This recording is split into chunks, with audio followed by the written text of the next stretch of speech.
अस्सलाम वालेकुम। Welcome to my channel dispatching Tyson. इस चैनल को सब्सक्राइब कर लें ताकि आने वाली वीडियोस आप तक पहुंचती रहें। अस्सलाम वालेकुम।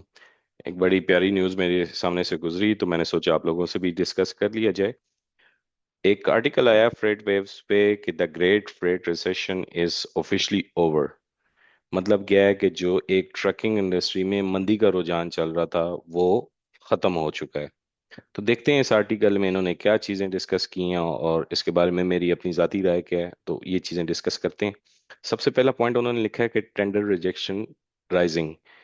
टेंडर रिजेक्शन होती क्या है, पहले मैं वो आपको लोगों को बताता चलूं कि टेंडर रिजेक्शन ये चीज़ होती है कि बेसिकली किसी ट्रक वालों को कोई डेडिकेटेड लेन मिली हुई है या जिनका ब्रोकर्स के साथ नेटवर्क है ऑलरेडी, सिर्फ ईमेल्स पे, और पता है कि मतलब ये वाला लोड इसी ट्रक ने उठाना है, एक लिहाज से मतलब उसको टेंडर मिला हुआ है इस ट्रक वाले को, उसकी रिजेक्शन रेशो हाई हुई है।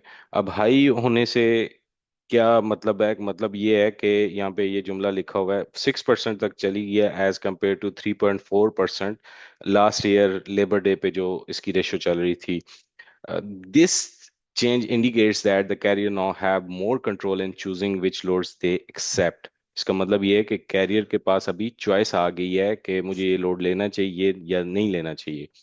तो इसका इससे क्या इंडिकेट होता है? इससे ये इंडिकेट होता है कि जैसे कैरियर्स पहले मतलब हो रहे थे ना, चीप लोड उठाने पे भी मजबूर हो रहे थे जो उनको पसंद नहीं भी आ रहे थे, लेकिन मैंने जैसे आपको पिछली शायद किसी वीडियो में बताया था कि उनको अपनी इंस्टॉलमेंट्स पे करनी है, उनको अपनी फैक्टरिंग का पे करना है, उनको अपनी मेंटेनेंस का पे करना है और मल्टीपल ड्राइवर्स को भी देना है और सारा कुछ।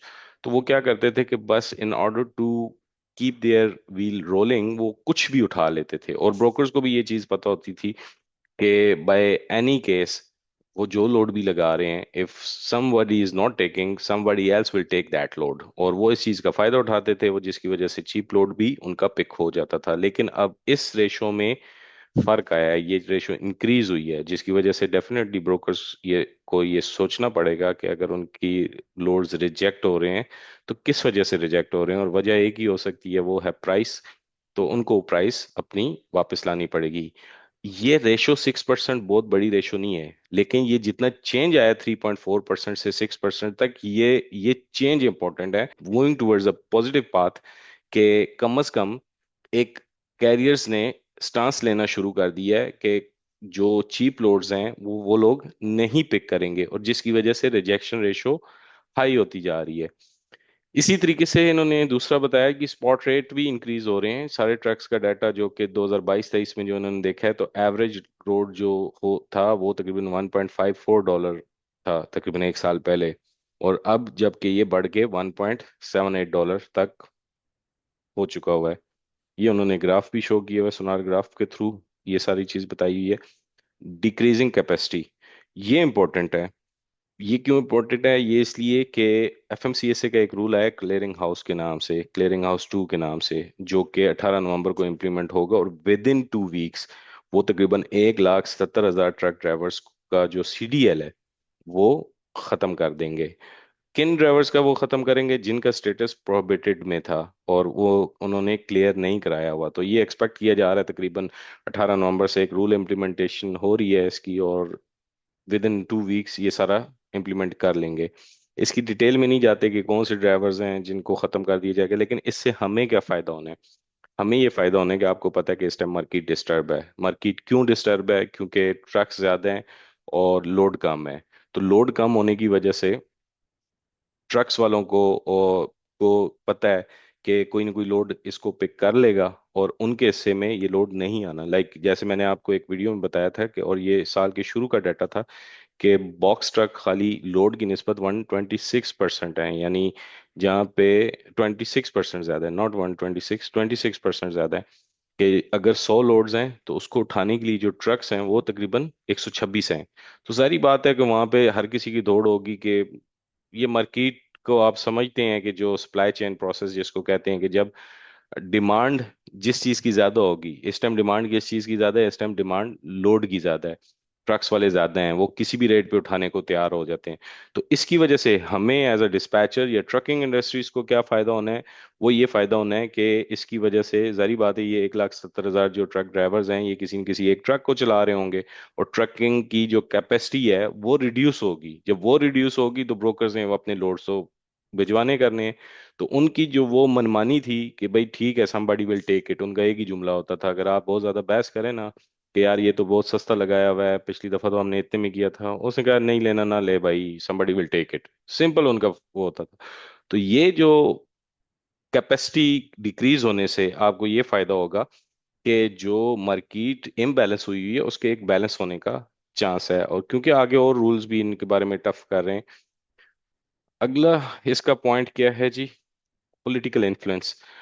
ये तो ट्रम्प पे मैंने आपको पूरी वीडियो बना के समझा दी है कि पॉलिटिकल इन्फ्लुएंस कैसे इस पे असरअंदाज हो सकता है। और इन्होंने भी यही कहा है कि ट्रम्प के इलेक्शन जीतने की वजह से फ्रेट की डिमांड में एक्सेलरेशन आएगी, लोग ज़्यादा से ज़्यादा इन्वेस्ट करेंगे, लोग ज़्यादा से ज़्यादा कॉरपोरेट सेक्टर्स में भी और इंडस्ट्रीज में भी अपना पैसा लगाएं करेंगे। और जिसकी वजह से जारी बात है कि लोड्स और इन सारी चीज़ों में फर्क आएगा। और इसने एक और भी ट्रम्प ने कहा हुआ था कि डोमेस्टिक मैन्युफैक्चरिंग को वो कर रहा है, थोड़ा सा राइज करना चाह रहा है। जारी बात है, जब डोमेस्टिक मैन्युफैक्चरिंग आपकी राइज होगी तो उसकी वजह से ट्रकिंग इंडस्ट्री के थ्रू ही वो सारा सामान इधर से उधर आना है, और उसकी वजह से आपके रेट्स अच्छे हो जाएंगे। अच्छा, इसने एक और ऐलान भी किया था कि इमिग्रेशन, जो इलीगल इमिग्रेंट हैं उनको डिपोर्ट करेंगे। तो बहुत सारे इस टाइम ये कहा जा रहा है कि 20% ट्रक ड्राइवर्स आर इमिग्रेंट्स। अब इसमें से लीगल कितने और इलीगल कितने हैं यहाँ पे वो डिस्कशन नहीं की गई, लेकिन यहाँ पे एक चीज़ और डिस्कशन जरूर की गई है कि इनमें से जो इवन लीगल इमिग्रेंट्स भी होते हैं वो क्या करते हैं कि इंटरनेशनल ड्राइविंग लाइसेंस यूज करते हुए या फेक डॉक्यूमेंट शो करते हुए यूएसए के अंदर ड्राइविंग कर रहे होते हैं, जिसको चेक करना बड़ा मुश्किल होता है। कि यानी डिफरेंट कंट्रीज के होंगे, अब एक एक कंट्री से तो नहीं जाके पूछा जा सकता कि हाँ भाई आपने इशू किया है, ये लीगल है या नहीं, कैसे। या कई दफा मतलब जुगाड़ सिस्टम पे भी वो इंटरनेशनल ड्राइविंग लाइसेंस ले लेते हैं।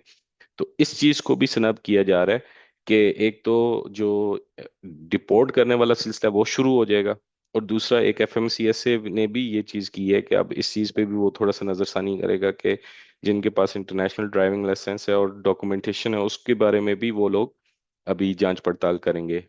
इस स्टेज पे ये कहना मुश्किल है कि 1% इमिग्रेंट्स हैं या 10% इमिग्रेंट्स हैं जो कि इस तरह की टैक्टिक्स यूज करके या जो इलीगल हैं या फेक डॉक्यूमेंटेशंस पे काम कर रहे हैं।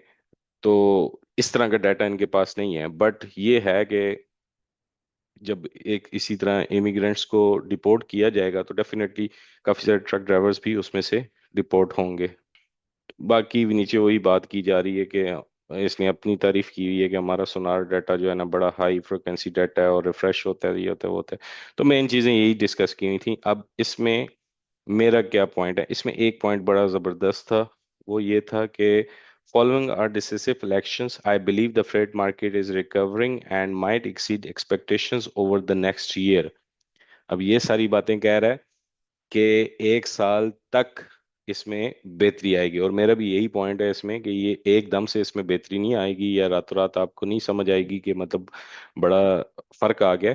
लेकिन जो मेरा बिलीव है, जो डाटा मैं पढ़ रहा हूँ देख रहा हूँ डिफरेंट साइड से, और उसमें मेरा बिलीव ये है कि मार्च तक आपको डिफरेंस नजर आना शुरू हो जाएगा रेट्स में, ब्रोकर्स के एटीट्यूड्स में। अभी बहुत सारे ब्रोकर्स, सॉरी बहुत सारे ड्राइवर्स और इस चीज़ को भी रेज कर रहे हैं कि जो एफएमसीएसए के रूल्स एंड रेगुलेशंस हैं, जो कैरियर 411 के रेगुलेशंस आए हैं, उसको भी चैलेंज किया जा रहा है।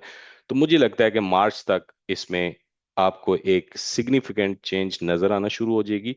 और जिसको हम कह सकते हैं कि जो एक डिजायर आउटपुट है, अगर ये सारी पॉलिसीज इंप्लीमेंट होती हैं तो, आई एम अगेन सेइंग कि अगर ये एज इट इज होता है तो, अब लाजमी नहीं है कि ये लिखा हुआ है तो इसी तरह हो, लेकिन अगर ये सारा कुछ होता है तो मुझे ये यकीन है कि अगला जो सितंबर और अक्टूबर है अगले साल का, वो बहुत जबरदस्त हो जाना है। मतलब साल अच्छा ही गुजरना है मार्च से लेकर आगे तक का, लेकिन जो सितंबर अक्टूबर है वो अपनी पीक पे होगा रेट्स के लिहाज से। और मतलब क्योंकि उनकी सारी मूवमेंट्स और वो सितंबर अक्टूबर में स्टार्ट होती हैं, जितने आगे इवेंट्स आ रहे होते हैं। तो एक साल लगेगा इस पूरे प्रोसेस में, इस उस लेवल पर आने में। तो लेकिन कम से कम बुरी खबरों से बहुत बेहतर है कि एक अच्छा आर्टिकल हम लोगों ने पढ़ा, एक अच्छी खबर हम लोगों के सामने आई। तो इसके अलावा भी कुछ चीज़ ऐसी होती है जो मार्केट से रिलेटेड या कोई अपडेट आती है तो मैं आप लोगों से के साथ शेयर करता रहूंगा। तब तक के लिए अल्लाह हाफिज़, अपना ख्याल रखिएगा, जज़ाकल्लाह, टेक केयर।